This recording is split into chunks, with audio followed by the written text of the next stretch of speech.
Hey guys, Alan Bishop, the One Piece at a Time Distilling Institute, your source for all things distilling related. Okay, that's a false start. This is Alan Bishop with the One Piece at a Time Distilling Institute, your source for all things distilling related, whether or not you're in the legal industry, a home distiller, and or you're just interested in the art of distillation. So now that that's out of the way, reach out to me with any of your questions, bishopshomegrown@gmail.com, or in the social media, or in the YouTube comments below. I'm getting all kinds of backwards, and I ain't even been drinking. That's crazy. So this week, Scott Zentz sent me a message on Gmail, and I don't have it in front of me because I've not printed it off, but basically he was asking about a bearded and board video about using, I believe, sodium carbonate to compress heads when making pot distilled vodka. And he asks if I've done this, if I have any commentary on it, etc. So I have never done this, honestly, until you just mentioned it in that email. And I've watched Bearded and Board, and I probably missed that episode, maybe. I'd not heard of it. Do I see any issues with it? Not in particular. I generally would trust Bearded and Board's information. I've watched several of his videos. I think he's got a lot of good. I'm over here like dying because I ate like part of a charcuterie board at a craft alcohol conference thing earlier today, and just I think my cheese level has been achieved, as it were. Anyways, I trust his videos. I trust his information. I've watched a lot of his videos. The dog is attacking again now. This is like the worst shit show of a video you guys are ever going to see. Anyways, do I have any commentary on it otherwise, or like any alternatives? Let's say, do I have any alternative versions of how you could do something very similar? So I do. A couple, in fact. And I hate to keep harping on reflux on pot stills, but you can compress heads and tails with reflux on a pot still, particularly with even just a single plate and a deflator. You can definitely do that. Now, I typically don't compress my heads or my tails, even when I'm running reflux. I actually run my heads off hot and fast and just get them out of there and don't worry about it. So I don't have to worry about smearing things, right? I just want them out of the way. I just want to cut them as quick as I can and get them out of there. Same thing with the tails most of the time. And if I was, going to run vodka on a pot still, which you're not going to get up to, 190 plus on a pot still, no matter how many times you run it, there would be times where I wouldn't even be bothering to collect any of the tails because it'd be worthwhile. It wouldn't be worthwhile after the third run. That's just my opinion. But if I were, let's say, concerned with the amount of heads that I was getting, the place where I would immediately look to before I ever looked at the still would be my fermentation. So some of you guys have been around this for a long time, and especially if you have a brewing background, you may understand this in particular. If you're into rum, you're definitely going to understand this.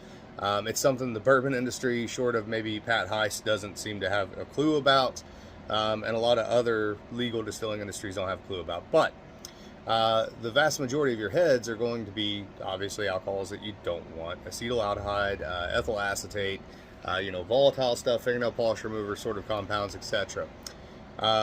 That has to do with a couple of different things. It has to do with your feedstock, how clean it is, whether or not you're using exogenous enzymes, which they'll convert anything with starch in it, regardless of whether it's something you want to convert or not, right?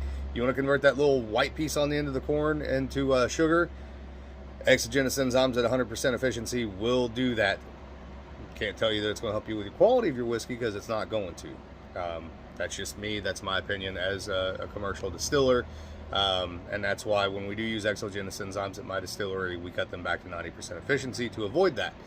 Now, as far as once you get past making sure you got good clean grain, no mold, right? You're not over extracting starches, using exogenous enzymes, etc. The next step is take a look at your yeast strain. So you'll notice that there are, especially if you look through commercial yeast catalogs, Scott Labs is a good one, there are low acetaldehyde, low ethyl acetate producing yeasts. Now, this is a twofold benefit for distillers, in my opinion. The first is, obviously, if you have low acetaldehyde, low ethyl acetate, theoretically, if you got good clean grain, you handled that artificial enzyme thing we just talked about, you're going to produce a lot less heads. And I know this for a fact because I've done this now for about 6 years using two particular yeast strains, OK yeast, OKAY, and Vin 13. And using those two yeast strains across all my mash bills compared to what I used to use, I was able to cut my heads by half. Didn't compress them, I cut the amount of heads by half.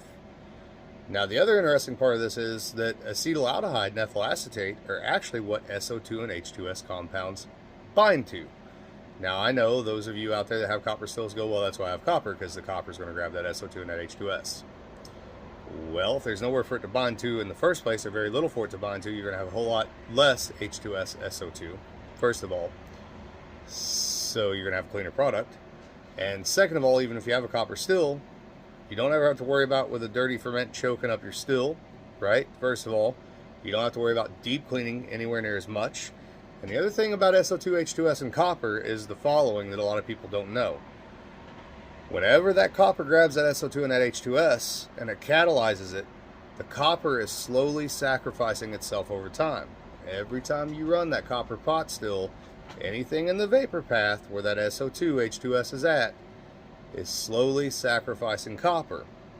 And if you ever go to a commercial distillery that's been around for a long time, you can ask the distillers, they'll tell you the same thing, especially on pot stills or especially where you have pinch points, etc. in the vapor path.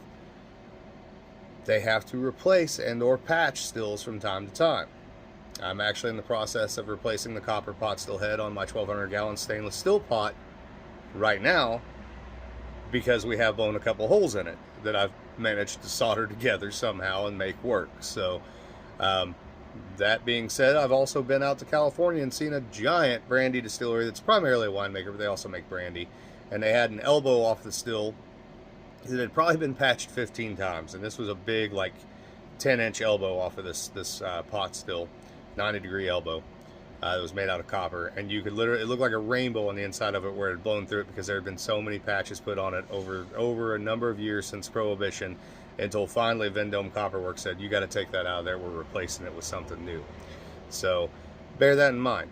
If you can not only cut your acetaldehyde, ethyl acetate, you're going to cut your heads cut. You're not going to have to worry about compressing your heads, etc. You're going to have more hearts out of your alcohol. You're going to have cleaner alcohol because there's not as much SO2, H2S, and you're not going to be sacrificing as much copper from your still over time. So that's my 2 cents on it. I can't speak to exactly what Bearded and Board is saying because I've never done it, although I don't see a problem with it. And again, generally, I think that he's given some great information over the years, and I watch his videos, I love his videos, and I'm glad to see he's put up some new ones here recently, and I hope he sticks with it because he's got a great thing going there. So, as always, before I go, check out thealchemistcabinet.com and go to the store on there that's called The Warehouse. You can pick up an autographed copy of my book, The Alchemist Cabinet Philosophy Volume 1, which I wrote several years ago. We just recently republished. It's part biography, part methodology, early methodology of stuff I did early on. I am actually working on a part 2 right now that's going to be much more in-depth as far as formulas, recipes, a lot of Southern Indiana distilling history, newspaper clippings, and stuff like that. Some of the stuff to do with the 13 stills, one piece at a time Distilling Institute crossover project with the Black Forest Edition 5-gallon pot still with built-in gin basket. We call the weapon of mass extraction because it's a 1-gallon gin basket to a 5-gallon still. 2 different angles on the line arm, cold finger, and Lebesgue condenser. I think I got it all out in one go that time. There'll be a lot of that stuff in the book, but there's also going to be shirts. There's going to be hats. There's going to be, we actually have these now. This just came in today as our first prototype. These thermal mugs, one piece at a time, Distilling Institute. Get yours today, guys. So all that stuff goes back into this channel, goes back into helping me pursue all the projects I'm interested in. And I appreciate it, and I love y'all. Later.